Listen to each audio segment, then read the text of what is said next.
The Man's Decree. Chapter 1. Released from Prison.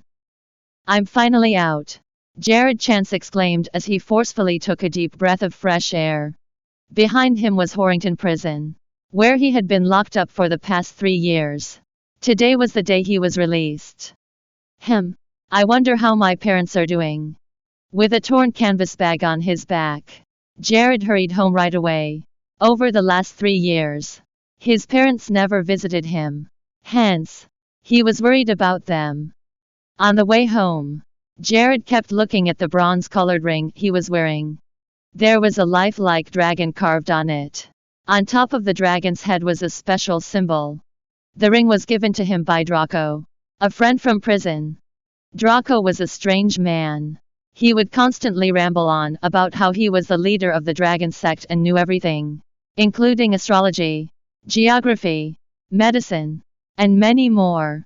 Not only that, he even claimed that he could bring back someone from the dead. Everyone treated Draco as a madman and ignored him accordingly. Only Jared would chat with him and share his food occasionally. Draco would tell Jared all sorts of strange stories about the dragon sect in Dragon Island. These were names that Jared had never heard before. Moreover, Draco would get Jared to accompany him in his meditation and martial arts training. Given how bored Jared was in prison, he gladly went along with it. At the end of 3 years, Jared had learned a plethora of martial art techniques and medical skills from Draco. On the fateful day of Jared's release, Draco gave the ring to Jared and told him to go to Nameless Island within the Eastern Sea on the 15th of July that year. There, he was supposed to flash his ring and someone would pick him up. When that happened, Jared would be bestowed with a wonderful opportunity. Considering how much he had learned from Draco, Jared naturally took his words seriously and promised to do as he was told. Nevertheless, there were still a few more months to go before July. Before he knew it, Jared had arrived at the entrance to his home. When he saw the dilapidated house in front of him, he felt a sense of bitterness, as he had no knowledge of how his parents held up during the 3 years. Due to my rash actions, my parents must have suffered a lot. Thinking back to what had happened 3 years ago, Jared was filled with anger. Back then, he and his girlfriend, Sandy Gibson, were at the stage where they were talking about marriage. They were classmates at university and had been in a relationship for 2 years.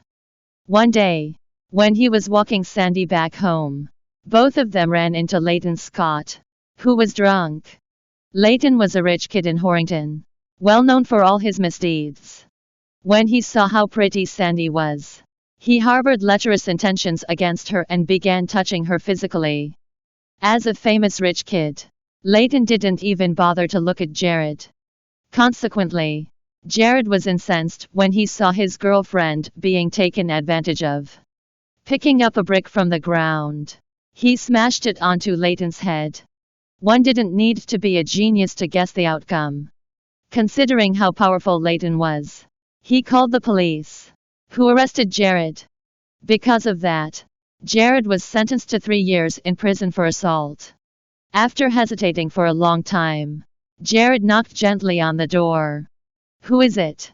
When the door opened, a hunched-back old lady with a head full of white hair popped her head out.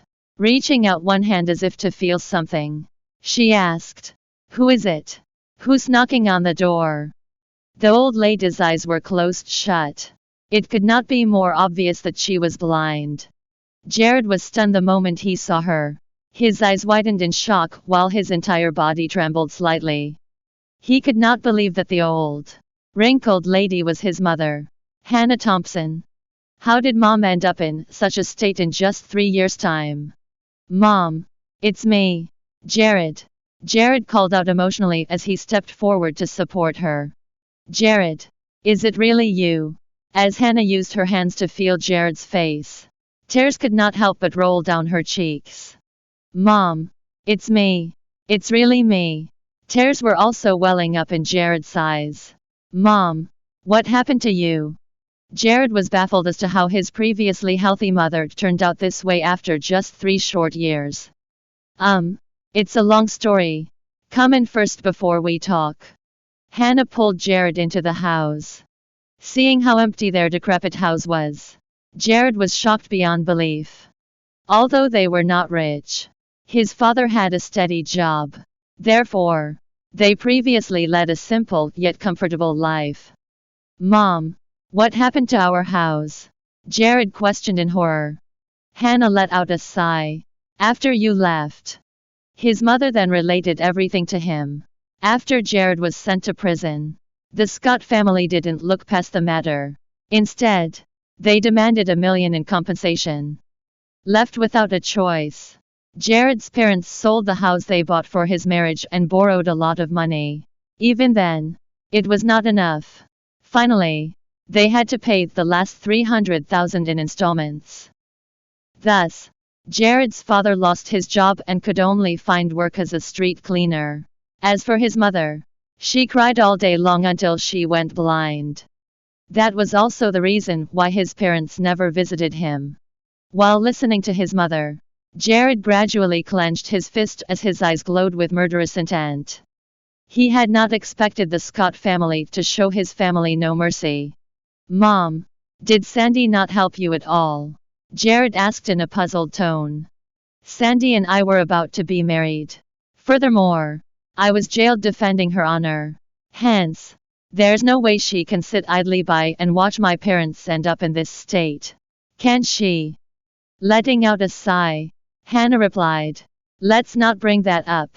Not only did the Gibson family ignore us, but they also didn't even return the betrothal gift when I asked for it back. They claimed it wasn't their fault that the wedding fell through because you went to prison. That's why they refused to return it. When your dad argued with them, he was even beaten for it." The more Hannah talked about it, the more depressed she became. In the end, her tears just would not stop. Thanks for listening to the Bravonovel audiobook. Welcome to download the Bravonovel app. Read the novel The Man's Decree online and get the latest updates.